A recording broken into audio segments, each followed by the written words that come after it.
Hello, good evening. तो हम लोग आज पढ़ेंगे ह्यूमन इम्यूनोडेफिशिएंसी वायरस के बारे में, एचआईवी वायरस के बारे में। ठीक, देखें एचआईवी जो वायरस डिजीज कॉज करती है ह्यूमन में वो होती है एड्स, एक्वायर्ड इम्यूनोडेफिशिएंसी सिंड्रोम। और AIDS one of the major cause है डेथ का अक्रॉस द ग्लोब। अब तक एड्स 37 मिलियन लोगों की जान ले चुका है। 37 मिलियन मतलब लगभग 3.7 करोड़ लोगों की, और इंडिया में भी काफी लोगों की जान ले चुका है।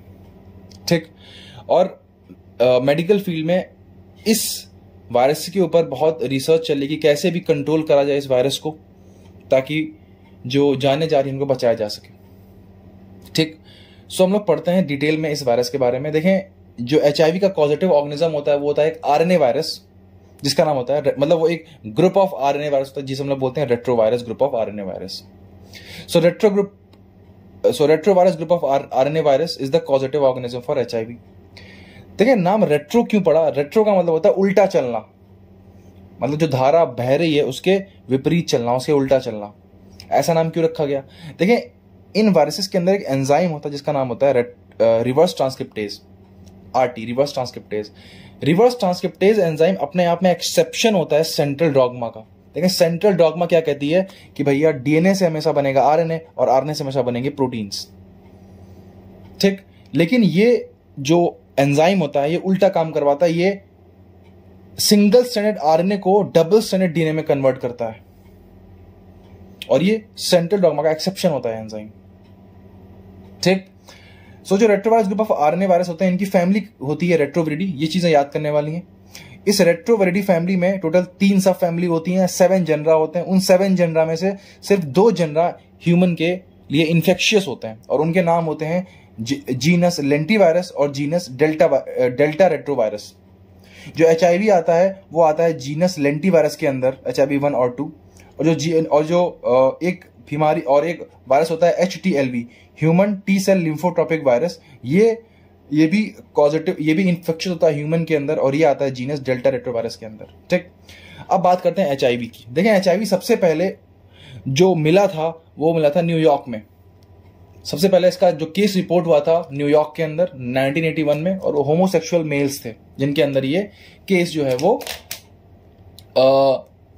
पाया गया था। अब होमोसेक्सुअल्स के अंदर ये ज्यादा क्यों फैलता है, मतलब हम उसके भी रीजंस देखेंगे अभी आगे। ठीक, नेक्स्ट, फिलहाल पहली बार इसको आइसोलेट किया गया पेरिस में 1983 में। ठीक, अब ये चीजें याद करने वाली हैं। ठीक, इनमें ज्यादा कुछ समझने वाला है नहीं। पाश्चर इंस्टीट्यूट था पेरिस में, उसमें ये इसका आइसोलेशन हुआ था। अब समझे, it is believed to be originate from chimpanzee by the cross species infection of simian counterpart of HIV in rural Africa. देखें जो चिंपैंजी थे, ये हमारे चिंपैंजी हैं। ठीक, इनके अंदर एक वायरस था, उसे बोलते हैं simian immuno deficiency virus, SIV। ठीक, और ऐसा देखा गया कि ये जब वायरस किसी तरीके से ह्यूमन में ट्रांसमिट हुआ, चिंपैंजी के तो जब ये वायरस ह्यूमन में ट्रांसमिट हुआ तो इसमें म्यूटेशन के कारण HIV बना, ह्यूमन इम्यूनोडेफिशिएंसी वायरस। मतलब ये इसी का म्यूटेशन है, सिमियन इम्यूनोडेफिशिएंसी वायरस का, ऐसा मानते हैं लोग। ठीक, बिलीव है, ऐसा बिलीफ है। रियलिटी में ऐसा हुआ था, हमें कुछ नहीं पता, इसका एक्चुअल ओरिजिन हमें नहीं पता। कई साइंटिस्ट तो ये कहते हैं कि ये 1920 से ही परसिस्ट कर रहा था ह्यूमंस में, लेकिन म्यूटेशन होते होते होते होते होते होते जो जब ये खतरनाक बना तब हमें इसका पहला केस मिला। ठीक, सिर्फ थ्योरीज हैं, रियलिटी किसी को पता नहीं है। ठीक, आगे बढ़ते हैं। अब देखें, हम लोग पढ़ते हैं इस वायरस का स्ट्रक्चर, बहुत इंपॉर्टेंट है। देखें समझे, इस वायरस, ये एक एनवेलप्ड वायरस होता है। मतलब इस वायरस के ऊपर एक एनवेलप होता है। एनवेलप का मतलब क्या होता है भाई? कोटिंग। तो इसी कोटिंग में लिपिड्स भी इन्वॉल्व रहते हैं और प्रोटीन्स भी इन्वॉल्व रहते हैं। ठीक, ये एरिया जो है जहां पे ये आपको ये बना है, मतलब ये वाला पूरा एरिया जहां पे व्हाइटिश है, ये लिपिड वाला एरिया होता है। ये जो हरे रंग से पने हैं ये हैं GP41, ये प्रोटीन, ये ग्लाइकोप्रोटीन्स होते हैं। ठीक, और इनसे अटैच होते हैं GP120, project as knob like spikes on surface. ठीक, ये होते हैं GP120, ये भी ग्लाइकोप्रोटीन होते हैं। सो जो इसका एनवेलप होता है वो लाइपोप्रोटीनिशियस होता है, मतलब उसमें लिपिड भी होते हैं और ग्लाइकोप्रोटीन्स भी होते हैं। ग्लाइकोप्रोटीन कौन कौन से? GP120, GP41 और लिपिड होता है इसमें, ठीक। GP41 forms trans membrane pedicel. ये क्या फॉर्म करता है? ट्रांस मेम्ब्रेन पेडिसेल, ठीक। सब क्या होता है अभी समझेंगे डिटेल में। फिलहाल हमने अभी तक पढ़ा इसके इन्वेलप के बारे में, तो इसमें इसके इन्वेलप में लिपिड है, GP120 है, GP41 है, GP120 सबसे बाहर है और बीच में क्या है? GP41, ठीक। चलो अब आ जाओ अंदर कोर में। तो इसमें होता है न्यूक्लियोकैस्पिड। ये जो आपको दिख रही है ये है न्यूक्लियोकैस्पिड। ये ऐसे बोलते हैं प्रोटीन शेल। इसे क्या बोलते हैं? Protein shell. क्यों? क्योंकि इसके अंदर प्रोटीन्स हैं, इसलिए इसका नाम रखा प्रोटीन शेल, न्यूक्लियोकैस्पिड। सबसे पहला एक इंपॉर्टेंट क्वेश्चन है कि जो न्यूक्लियोकैस्पिड होता है इसकी सिमेट्री होती है आइकोसाहेड्रल। देखिए वायरस की सिमेट्री बहुत इंपॉर्टेंट होती है, इसके ऊपर MCQ आते रहते हैं पीजी में। तो न्यूक्लियोकैस्पिड की सिमेट्री HIV में होती है आइकोसाहेड्रल, ठीक। अब ये जो न्यूक्लियोकैस्पिड होता है ये दो चीजों को इनक्लोज करता है। एक तो RNA को इनक्लोज करता है, ये देखें ये जो लाल कलर से बनाया ये है RNA, इसकी 2 कॉपीज होती हैं जनरली, 2 कॉपीज। और दूसरा ये वायरल एंजाइम्स को इनक्लोज करता है। अब वायरल एंजाइम अंदर होंगे 3। एक होते हैं ये जो है, ये जो अभी मैं ड्रॉ कर रहा हूं ये है रिवर्स ट्रांसक्रिप्टेज, ठीक। इसके अलावा होते हैं इंटीग्रेज। इंटीग्रेज क्या करता है? इंटीग्रेज क्या करता है कि जो वायरल DNA बनता है रिवर्स ट्रांसक्रिप्शन के बाद, उस वायरल DNA को ह्यूमन DNA से अटैच करता है, इंटीग्रेट करता है, इसलिए उसका नाम क्या है? इंटीग्रेज। और लास्ट है प्रोटीएज। प्रोटीएज क्या करता है अभी पढ़ेंगे बाद में, ठीक है। तो 3 एंजाइम, रिवर्स ट्रांसक्रिप्टेज, इंटीग्रेज और प्रोटीएज। और ये तीनों के तीनों एंजाइम्स क्लोजली एसोसिएटेड होते हैं DNA के साथ, मतलब उसके DNA के मतलब आप सॉरी RNA के साथ, वायरल RNA के साथ। मतलब आप समझ लीजिए कि ये तीनों जो एंजाइम्स होते हैं ये RNA से चिपके पड़े होते हैं न्यूक्लियोकैस्पिड के अंदर, ठीक। ये हो गया हमारा स्ट्रक्चर HIV का, ठीक है। अब आगे बढ़ो। अब समझो HIV genes and antigens. Trust में अगर आपने जीन्स के बारे में अच्छे से पढ़ लिया तो आपको सब कुछ समझ में आ जाएगा कि ये वायरस इतना डेडली होता क्यों है, ठीक है जी। स्टार्ट करते हैं। इसमें 3 स्ट्रक्चरल जीन्स होते हैं। मतलब जो वायरल RNA होता है जब उसका रिवर्स ट्रांसक्रिप्शन होगा तो बनेगा वायरल DNA, और जो वायरल DNA होता है इसमें 3 स्ट्रक्चरल जीन्स होते हैं और उनके नाम होते हैं गैग, पॉल और ENV, ठीक। अब समझो जो गैग प्रोटीन होता है ये कोड करता है कोर के लिए और शेल के लिए। जो वायरस को की कोर है और जो वायरस की शेल है उसके लिए कोड कौन करता है? गैग जीन जब एक्टिवेट होता है तो एक प्रोटीन बनाता है, उसका नाम होता है P55 प्रोटीन। उसका नाम क्या होता है? P55 protein. अब ये P55 प्रोटीन अभी इनएक्टिव है, अभी ये P55 प्रोटीन इनएक्टिव है।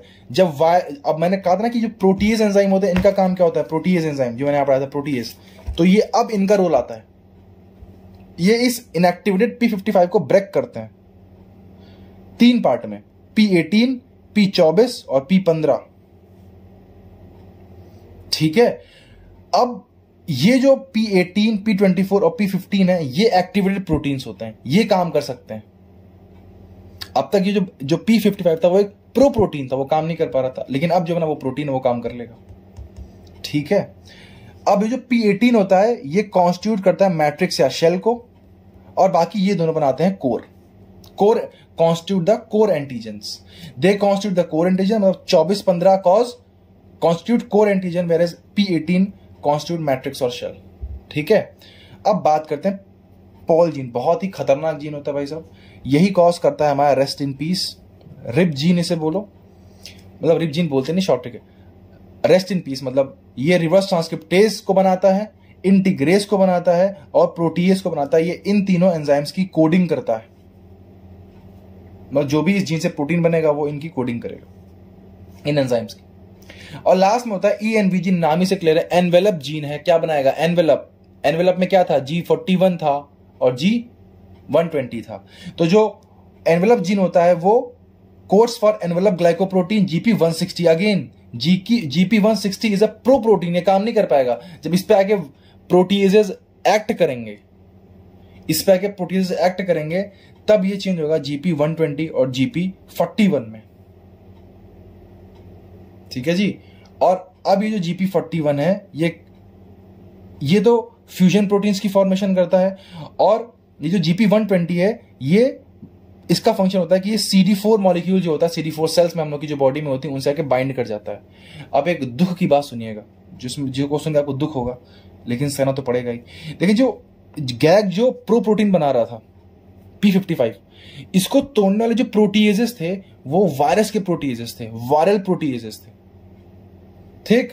लेकिन जो GP160 बना, जो इसको ब्रेक करने वाले प्रोटीएजेस थे वो अपने घर के थे, ह्यूमन प्रोटीएजेस थे। उन्होंने ही धोखा दे दिया और जाके इसको, इस इनएक्टिव प्रोटीन को एक्टिव प्रोटीन में कन्वर्ट कर दिया, ठीक। चलो, दुख की बात सुन ली, आगे बढ़ते हैं। अब समझते हैं नेक्स्ट हम लोग पढ़ते हैं नॉन स्ट्रक्चरल जीन्स के बारे में। अब एक बात को ध्यान से समझिएगा, मान लो ये वायरल DNA है, इसमें 1 2 3 4 5 6 7 8 9 10 11 12, ये मान लो सपोज ये न्यूक्लियोटाइड्स रेंज है, ठीक। तो मैंने अभी कहा था कि इसमें बस 3 स्ट्रक्चरल जीन्स होते हैं, ठीक। एक ये जीन हो गया, दूसरा ये हो गया, तीसरा ये हो गया। तो ये बाकी के जीन कहां से आ गए जब इनके लिए जगह ही नहीं है DNA में? तो RNA, तो ऐसा देखा गया है कि जो RNA पॉलीमरेज होता है वो इस वायरल DNA को बहुत अलग तरीके से रीडिंग करता है।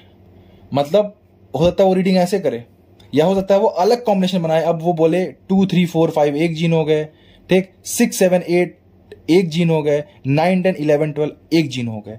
ऐसे ही वो 6 और कॉम्बिनेशन बनाता है, और ऐसे जीन्स को हम लोग बोलते हैं नॉन स्ट्रक्चरल जीन्स। और इनका काम क्या होता है? वायरल रेप्लिकेशन को रेगुलेट करना, और ये डिजीज की पैथोजेनेसिस के लिए बहुत इंपॉर्टेंट होते हैं, ठीक। हम इन 6 जीन्स के फंक्शंस पढ़ेंगे, और अगर नहीं फंक्शन समझ लिए तो हम समझ जाएंगे कि आखिर जो HIV होता है वो इतना खतरनाक होता क्यों, रीजन क्या है। तो समझे, सबसे पहले बात करते हैं टैट जीन की।